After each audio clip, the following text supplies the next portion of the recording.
মানে কোনো ধরনের স্যাক্রিফাইস করা হবে না, প্রবাসী বিষয়ে কোনো ধরনের মানে কাউকে কোনো মার্সি করা হবে না, কারণ এদেরকে প্রকৃত সম্মান শুধু নয়, আমি বলছিলাম সেদিনও, যত ধরনের যা যা করা দরকার বাংলাদেশের আইনি প্রোটেকশন দেওয়া প্রবাসীদেরকে দিতে হবে।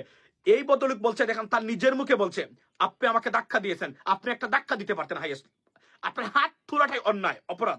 আপনি যদি মনে করেন you are being assaulted by an passenger, you suppose to call police and she suppose to be arrested, you should not, I mean, after raise your hands and you should not assault him. You assaulted him, you wounded him. So therefore, এই কোহিনূরকে অনতিবিলম্বে মানে গ্রেফতার করে তাকে বরখাস্ত করা হোক, এবং আমরা প্রবাসীদের পক্ষ থেকে, আমি আমাদের সংগঠনের পক্ষ থেকে একজন বাংলাদেশী হিসাবে অনতিবিলম্বে তার শাস্তি দাবি করছি, এবং এই ঘটনা একটা কমিশন গঠন করে, তদন্ত কমিটি গঠন করে সর্বোচ্চ শাস্তি পুনরাবৃত্তি যেন না হয় এই ধরনের ঘটনার এয়ারপোর্টে, আমরা জানতে চাই এবং আমরা দেখতে চাই। সেলিম নেক্সট ইন্টারভিউ, আমি এটা আসতেছে। আচ্ছা ভাই, এটা আসিফ নজরুল এবং আওয়ামী লীগ গ্যাং, আমি সেটা জানি না, তবে তার দুঃসাহসটা আপনি দেখেন, সে কতটা আনপ্রফেশনাল। কেউ যদি তাকে ধাক্কা দিয়েছে, উনি বলছেন উনি কিন্তু মারে নাই, ধাক্কা দিয়েছে, আই আন্ডারস্ট্যান্ড, উনি বলছেন আপনি উনার ওয়াইফের গায়ে সম্ভবত উনি হাত তুলেছে বা উনাকে ধাক্কা দিয়েছে বা উনাকে ধরেছে, যে কারণে হয়তো বা উনি খুবই ক্ষুব্ধ হয়েছে। এটা আমরা জানতে চাই, আসলে সিসিটিভি আছে, সিসিটিভির মাধ্যমে আমরা প্রকৃত ঘটনা জানতে চাই। It is unacceptable, we not gonna tolerate this kind of behaviour anymore, we had enough for last 16 years. এবং এই এয়ারপোর্টে লাগেজ চুরি, এই এয়ারপোর্টে যাত্রী হয়রানি, এই এয়ারপোর্টে আপনার সব ধরনের মানে অপকর্ম গোটা এই এয়ারপোর্টগুলোতে, এবং প্রবাসীর উপরে হাত তোলা, এই এয়ারপোর্টে প্রবাসীরা জীবন দিয়েছে, এই ঘটনা আর যেন পুনরাবৃত্তি না ঘটে, এবং তার সর্বোচ্চ এবং দৃষ্টান্তমূলক, এবং এই প্রবাসীকে সরকারের পক্ষ থেকে ক্ষতিপূরণ দেওয়ার আমি অনুরোধ জানালাম, নয় দাবি, এবং এটাই করতে হবে। তার বিকল্প হলে আমরা প্রবাসীরা, মনে রাখবেন, রেমিটেন্স শাটডাউন শেখ হাসিনার পতনের অন্যতম কারণ। আপনারা যদি এগুলা করেন, আপনারা আমাদের সরকার, আমাদের আন্দোলনের ফসল, আপনারা এসেছেন, আপনাদের কাছ থেকে আমরা এগুলো আশা করি না। এয়ারপোর্টে নতুন মানুষ নিয়োগ দেওয়া হোক, আওয়ামী লীগের অধীনে কোন অ্যাপয়েন্টেড কোন অফিসার কর্মকর্তা কর্মচারী যেন এয়ারপোর্টে না থাকে, আমরা জোর দাবি জানাচ্ছি। আমি আমার কর্তৃপক্ষকে, আমি definitely I will reach out to the governments official tomorrow and I want to see and I will talk to them. এবং এই প্রবাসী কেউ যদি তাকে রিচ আউট করতে পারেন আমাকে জানাবেন দয়া করে, এবং কারো যদি আত্মীয় কেউ যদি চিনে থাকেন ওনাকে, প্লিজ লেট ইনফর্ম মি। আমরা জানতে চাই, কেননা এই প্রবাসীদেরকে নিয়ে 6 বছর আগে আন্দোলন শুরু করেছিলাম তাদের অধিকার নিয়ে। কোন অবস্থাতেই মনে রাখবেন, বাংলাদেশে যদি কারো অধিকার রক্ষিত হতে হয় সবার আগে প্রবাসীদেরকে।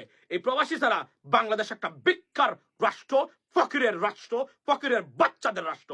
সুতরাং এই প্রবাসীদেরকে আঘাত করা, চোখ দিয়ে তাকানো আপনার প্রবাসীর প্রতি, অন্যদিকে অন্যভাবে এই দুঃসাহস যেন কেউ না দেখায় বাংলাদেশে। এবং যত বড় বড় কথাই বলেন না কেন, আপনারা যারা রাজনীতিবিদ আছেন, $1 বাংলাদেশে আনার ক্ষমতা আপনাদের নেই, বরং টাকা পাচার, লুটপাট থেকে শুরু করে যা যা করেন আপনারা করেন। এবং এই প্রবাসীদেরকে আমরা বলছিলাম প্রবাসী সুরক্ষা আইন, I'm definitely going to Bangladesh and I will sit for it and with the officials definitely, and they have to do that.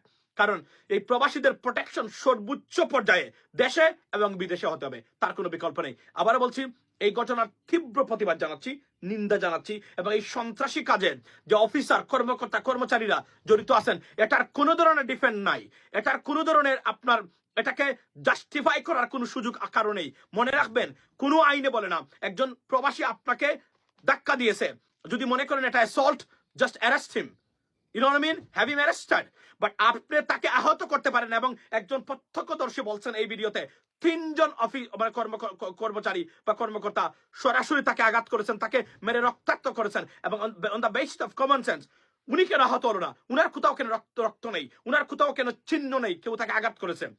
কেন এই ভিকটিম তার, আপনি দেখেন তার মানে আপনি যদি তার, if you look at his face, তাকে কিভাবে তার আঘাত করেছে, এবং মুখের উপরে এবং ফেসের উপরে। এই জঘন্য জানোয়াররা এয়ারপোর্টে থাকতে পারে না। আমরা তার তীব্র প্রতিবাদ জানাচ্ছি। অনতিবিলম্বে এয়ারপোর্টের সিকিউরিটি এজেন্সিগুলার রিশাফল করে, রিভালুয়েট করে এদের পজিশন বিবেচনা করা হোক।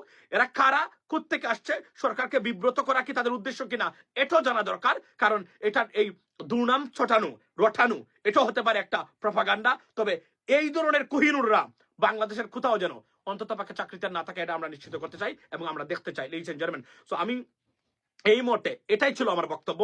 আগামীকালকে আমি চেষ্টা করব একটা লাইভ করার সকল প্রবাসীদেরকে নিয়ে, কারণ আমাদের অনেক করণীয় আছে।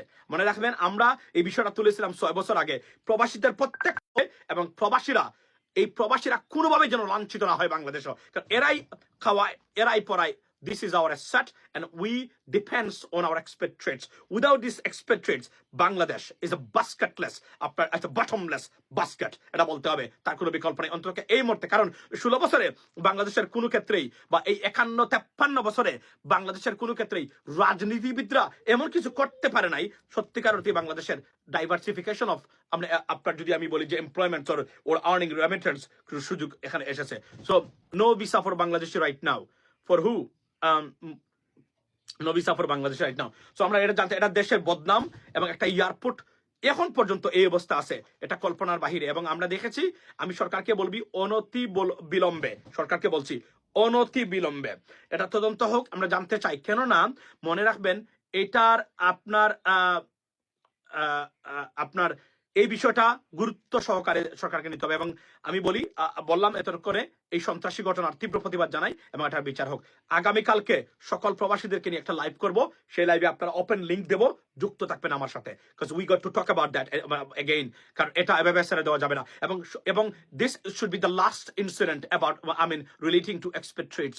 আমরা কোনো ধরনের অন্য কিছু আর কখনোই সহ্য করবো না, দ্যাটস দ্য বটম লাইন। এবং প্রবাসী সুরক্ষা আইন আমি আমার প্রস্তাব করেছি, কি কি থাকবে সেই আইনে, এটা করতে হবে। তার বিকল্প না হলে আবারও রেমেডি শাটডাউনে আমরা চলে যেতে হবে। মনে রাখবেন, আমরা প্রবাসীরা ছাড়া এই দেশ আর টিকবে না। যদি দেশকে টিকাইতে চান, প্রবাসীদের গতকালকে বলেছিলাম সুস্পষ্ট অংশগ্রহণ রাজনীতির মাধ্যমে এবং নীতি নির্ধারণে, তার কোনো বিকল্প নেই। ভালো থাকবেন, দেখা হবে আগামীকালকে, কথা হবে আগামীকালকে।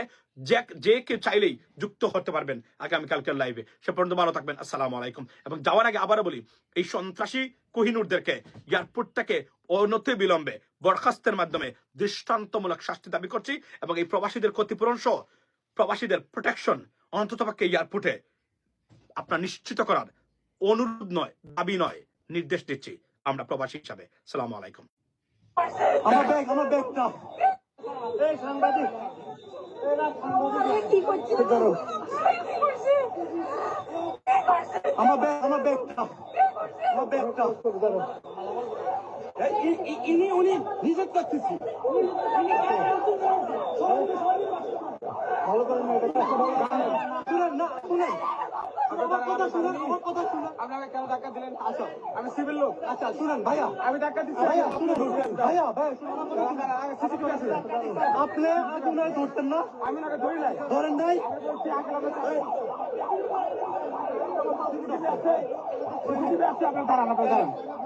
আমার দাঁড়ান। আপনারা 5-6 মিলে মারছেন ওরে। আপনারা 5-6 মিলে মারছেন।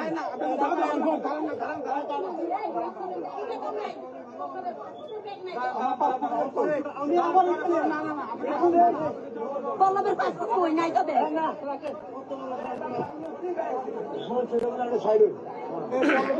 ব্যাগ কই? আমি একটা ছোট বই পাইছি, এটা পুকুরাতে দিয়েছি।